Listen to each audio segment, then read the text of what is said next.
CJ 제일제당의 해외 식품 매출 올해 5조 원 돌파가 확실시되고 있는 상황입니다. 국내 식품회사가 해외로 나가서 5조 원이 넘는 매출을 올린 것이 이번이 처음이라고 하는데 이제 미국을 넘어서 유럽 시장 공략에 본격적으로 나설 계획이라고 합니다. 이 내용은 유통산업부 유호성 기자와 자세히 살펴보겠습니다. 유 기자, 그동안 사실 식품 산업이 대표적인 내수 산업으로 좀 거론이 돼 왔었는데 이 정도면 수출 산업으로 좀 체질이 변하고 있다고 봐도 되겠네요. 예, 그렇습니다. 사실 지난해도 CJ제일제당이 식품업계 최초로 해외 식품 사업으로만 4조 원이 넘는 매출을 올렸습니다. 예. 올해 4분기 실적이 아직 집계되지는 않았지만 CJ제일제당 해외 식품 사업 부문 매출은 올해 5조 원을 넘길 것으로 보이는데요. 분기 실적을 좀 보면 1분기에 1조 1,700억 원, 2분기에 1조 2천억 원, 3분기에 1조 4천억 원 가량을 기록했습니다. 예. 지금까지 3조 8천억 원 가까이 벌어들인 셈이고요. 또 통상 크리스마스 시즌이 걸쳐 있는 4분기 실적이 가장 좋거든요. 예. 그러다 보니 올해 해외 매출 5조 원 달성도 어렵지 않을 것이란 전망이 나오고 있습니다. 특히나 식품 같은 경우에는 한 나라의 문화와 직결되는 부분이다 보니 해외 매출 5조 원이 가지는 의미는 더 크다고 볼 수 있는데요. 예. 과거 우리나라 수출 품목이 중후장대 산업이 줄을 이뤘다면 이제는 식품 같은 문화 콘텐츠 산업도 경쟁력을 갖춰간다고 해석됩니다. 전문가 이야기를 한번 들어보시죠.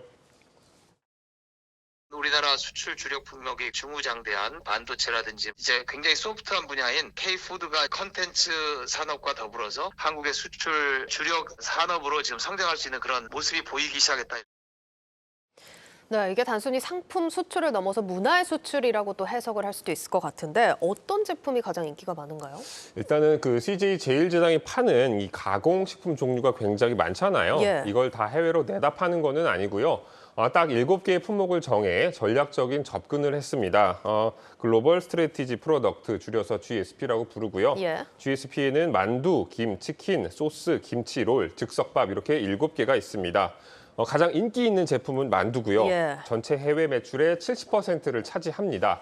이들은 비비고라는 단일 브랜드를 통해 판매가 되는데요. 주로 마트에 입점해 판매되고 있다 보니 이제는 비비고 하면 마트에서 구매할 수 있는 한식 가공식품의 대명사처럼 사용이 되고 있습니다. 만두 다음은 또 어떤 제품이 인기가 있는지 좀 봤더니 가공밥, 소스, 김치 순으로 잘 팔리고 있었습니다. 그러니까 7개 품목을 딱 정해서 접근을 했던 이런 선택과 집중 전략이 좀 주요했다 이렇게 해석할 수 있을 것 같은데 최대 수출 시장은 아무래도 미국이겠죠? 네, 맞습니다. 해외 매출의 78%가 미국 시장이고요. 사실 K푸드 열풍이 불었다고 해도 유통망이 제대로 갖춰져 있지 않았다면 힘을 쓰기가 어렵거든요. 예. CJ제일제당은 2019년에 미국 냉동식품 가공 기업 슈완스 인수로 이 약점을 극복해냈습니다. 일각에서는 이 슈완스 인수가 신의 한 수였다는 평가가 나올 정도인데요. 슈완스 인수 이후 CJ제일제당 해외 매출이 전체 식품 사업에서 차지하는 비중은 50%까지 올랐습니다. 다만 아직 유럽 시장의 지배력은 크지 않은데 내년부터는 이마저도 경쟁력을 끌어올리겠다는 방침입니다. 대단합니다. 우리가 흔히 이제 유명한 도장을 찾아가서 실력자들을 꺾는 걸 도장 깨기라고 하는데 네. 이게 CJ가 이런 전략으로 시장을 장악하는 걸로 유명하잖아요. 이제 미국은 도장을 깼으니까 앞으로는 유럽이겠죠? 네. CJ제일제당은 유럽 시장 식품 사업 매출을 2027년까지 5천억 원으로 끌어올리겠다는 목표를 세웠습니다. 네. 올해 유럽 시장 매출은 600억 원 정도로 추산되고 있는데 여기서 8배를 더 키우겠다는 거거든요. 전략은 미국과 비슷합니다. 만두, 가공밥, 치킨 등 전략 제품을 선정하고 여기에 집중한다는 계획인데요. 미국에서 비비고가 한식 전문 브랜드로 자리 잡았다면 유럽에서는 아시안 푸드 시장으로 카테고리를 넓힌다는 전략입니다. 이를 위해서 먼저 만두, 롤, 딤섬을 아우르는 랩푸드 시장 카테고리 1등에 도전합니다. 이 만두나 롤 등 랩푸드에 먼저 집중하는 이유는 유럽 사람들도 친숙한 제품이기 때문인데요. 관계자 이야기를 좀 들어보시죠. 만두를 포함한 7대 글로벌 전략 품목으로 유럽에서 K푸드 시장뿐만 아니라 아시아 푸드 시장까지 도전한다는 포부를 가지고 있습니다. 베트남에서의 롤 사업을 기반으로 롤 사업에도 속력을 낼 계획입니다. 네, 또 미국과 마찬가지로 이 현지 유통망을 적극 활용한다는 전략도 동일한데요. 이를 위해서 독일 냉동식품 기업 마인프로스트를 인수했고요. 다만 생산과 판매 방식에 변화를 준 것이 차이점입니다.